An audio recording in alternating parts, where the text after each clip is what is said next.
back to another tutorial in Canvas. Today, I'm kind of excited about today. We're going to be studying mastery paths. This is when I heard about Canvas and I was getting introduced to it for the first time, this is one of those features that I thought, wow, that's something that you've always wanted to be able to kind of personalize your instruction and your assessment and tailor that to a student's need on an individual level.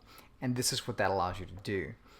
So you can see here I've got one of my modules opened up, and I've created a content page that's a set of notes, and we would go through that in class, and then I have a couple other things. Now, I have a quiz that is going to I call it a learning check. You can call it whatever you want to, but it's a few questions. It's just us. I think it's 4 questions, and it's about the different procedures that we learned about, right? So I've already gone through this in class. I've already gone over how to do it, and we've kind of done a few things together. And then I want to know, okay, at this point, how much of it have you retained? Have you really got it? Is it easy for you? Are you struggling? So rather than waiting for an extended time to go by, we can get an instant feedback real quick. And this is an automatically graded quiz. It's multiple choice. I really want this to be something that I can go through real quick and get a grade on. Okay. I've also got a few other things on. You can see here I've got a video that's me going over what's in the learning check in the assignment previously. So if they didn't do very well, this gives me a chance to go over that one question at a time. I also have some basic practice that I want them to go through, which is a little bit more involved than what that is, but similar to it. Okay. I've also got some challenge problems. What about those students that I teach a concept and they've got it right off the bat? I want to give them a little boost. I want to give them a little bit more of a challenge, right? So I've got here a few problems that are a little bit more difficult, something that would give them a little bit more challenge, which I haven't really gone over these pieces yet, but let's see if they can do it, right? At this point, in my class, I would have allowed my students to use their notes, work that we've practiced in class to go over these kinds of things. Okay, and then the last, I have what would essentially be the grade, the quiz over this section, right? Kind of the end grade at the end of the day or end of the few days or how much time I want to take to do this. This would be, have they learned the material completely, right? So I want to take you into the first assignment, and this is where we're going to do it, right? I want to be able to create this assignment and create that pathway through what's going on. I've created just a basic quiz, and when you edit your quizzes, now this is after you've got your questions set up, you've got your instructions laid out, you've got this Mastery Paths tab, right? So here, you will always have 3 paths, okay? Now, I only have 16 points because I have 4 questions. You may tailor this to you want. I could definitely see where you get like your A range, where these students have mostly mastered your concepts. And maybe you have a 70 to a 90 range, and then you have a failing range where you can set up these things. But this is totally customizable to you. Here, we can say the top tier, we can click in that field and we can change the scoring to any way we want to. For me, since I had 4 questions, if they missed 1 question, they're still in that top tier. If they miss 2 questions, they're going to get in the second tier. If they miss more than 2 questions, it's going to put them down in the bottom tier. Okay, now this is a fairly easy concept, so I would imagine most students are going to fall into this category. But if I had a more difficult one, I may choose to reschedule my point values and give more questions or change the way that the points are set up so that I could get something like a 90%. Something between 10% and dropping by 10%. So maybe give 10 questions. That would be really easy. That's probably the minimum number I would want to do if I did something like that. But here, you can see I've set up these things, right?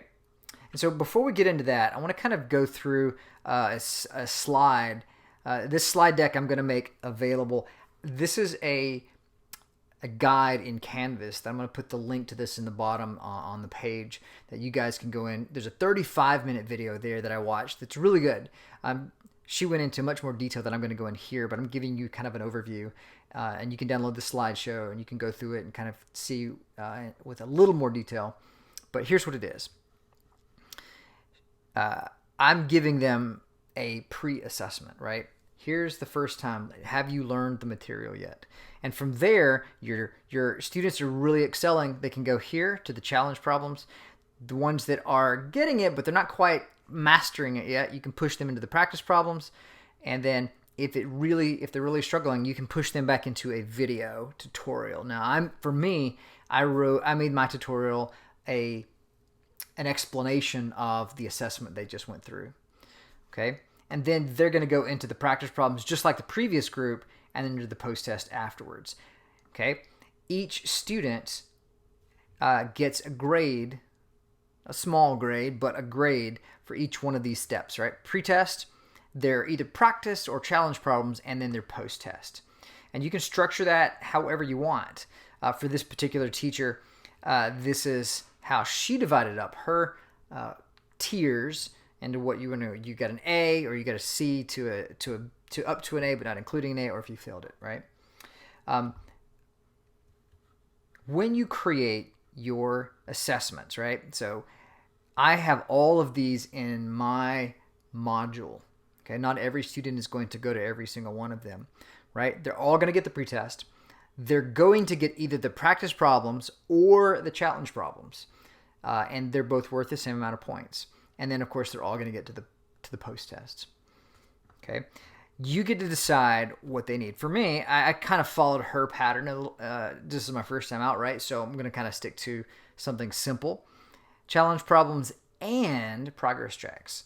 Then they're going to do the practice problems and the progress check. And of course, here's the tutorial video, and they have to pass through it in this order. I could select the and change it to or. It gives them a choice. We'll do this one or do this one, but you don't have to do both to pass on to the next level, right? For me, I definitely want them taking both. Of course, I could do this. You can do that or that, and you have to take this final assessment. I'm going to keep mine as and because I want my students to progress through each one of these steps one at a time. You could rearrange them if you wanted to. Just click and drag. I'm going to keep mine the way it was. Now, the question is, how do I get this stuff into my mastery paths? Okay, so I'm going to click save. And what we're going to do, we're going to go into one of these assessments and see what I had to do to set that up. And so if we go back to our modules, you can see how I've got it all in one module. Okay, here's the notes, then here's the pre-test, or I called it a learning check. Okay, let's go into the angles, the practice. This is what the majority of my students are probably going to end up going through. For this one, if I edit, and this is a quiz. I've given them 4 questions, and I've gone through each one of these. So I'm going to be taking it for a grade, so I have this checked. I'm going to have them shuffle the multiple choice answers. I did give them 2 attempts, right? And so I'm going to keep the highest score, right? Once they get here, the next step is to take that final assessment. So I want to make sure that they're doing it the right way, and they've got a good, they mess up one time, get a chance to go back and fix it. Remember, they still get to use their notes. At least for me in this example, I would have given them their notes to use. So they get 2 attempts. They will be allowed to see what they got wrong, but I've got the answers hidden, so they're not tempted to go back and just mark the right answers. I did have them do 1 question at a time, but you don't have to. You can also lock it down. If they go through a question, okay, you can go through it that way, but that's just about quizzes. Here's the part that you have to do. Normally, this is assigned to everyone, but if you want it to be just in the mastery path selection, then you have to change this point here. This is assigned to, you'll see mastery paths, you'll click mastery paths, and leave it like that. Give it a due date. If you're going to put it in the gradebook, it really wants a due date. So pick your due date, and then you click save. When you do that, it's going to warn you, hey, not everybody's going to get this assignment. Are you sure you want to do that? And you're like, yes, this is going to be going into my mastery paths. So most students will take one path or another, and they're going to get 1 assignment. It may not be this assignment, but they're going to get an assignment based on their pathway through this section. Okay, once you've done that, you're going to go back to so set it up, and do that for each of your assignments that you're going to be using in this pathway. For me, the learning check, everybody gets. The progress check, now this one is the final one. Everyone's going to get this one too, but I didn't assign it to everyone. This one is still inside of the mastery paths. And so you can see here at the bottom, I still have it set up as mastery paths. And so the deal is that at the end of all of my pathways, if I go back and look at that, you're going to see that they all end in the mastery path or in that final quiz or something. And if you look at it, the mastery path, I've got the progress check, progress check, progress check. That's the last part, right? That's the end result. That's the assessment that I want everyone to take. And if they can do well on that, then I would feel comfortable that they've mastered, or if they can get A on that, they've mastered that section.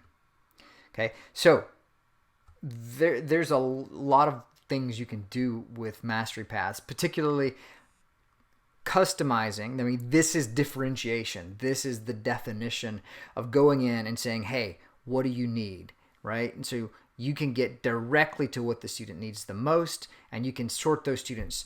You know, I could see a lot of different possibilities where maybe instead of giving them a tutorial to watch, maybe, because you're going to get instant feedback on this, right? You're going to know exactly who's in what group.